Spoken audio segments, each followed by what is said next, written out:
Welcome to MarineMax in Wrightsville Beach. My name is Dean Ashton, and today I'm on board a new trade that we just took in. It's a 2020 Scout 175 Dorado Sport.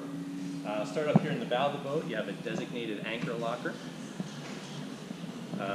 Kneeling on a bow cushion right now, and underneath of that is a good amount of storage. Got plenty of room for fenders and life jackets in here, and your anchor light is stored in there as well. Nice thing about the Dorado Sport is it's a great combination of fishability, but also gives you a ton of seating for family. In front of each console, you have a nice lounger, and underneath each of those loungers is some additional storage. You have a nice open deck plan, makes it easy to access the bow of the boat, walk all the way back to the cockpit of the boat for fishability again. The boat does have a bimini top.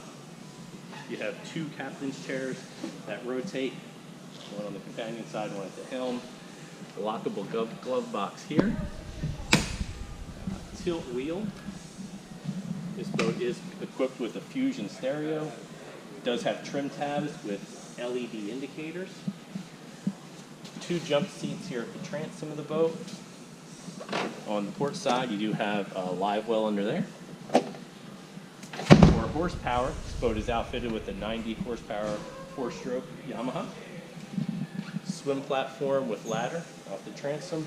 As I mentioned earlier, the boat does have trim tabs. As you'll see in the photos, it has a nice black hull, and it is going to be sold with a aluminum matching tilt trailer. If you'd like some more info on this boat, please contact us here at MarineMax, 910-256-8100.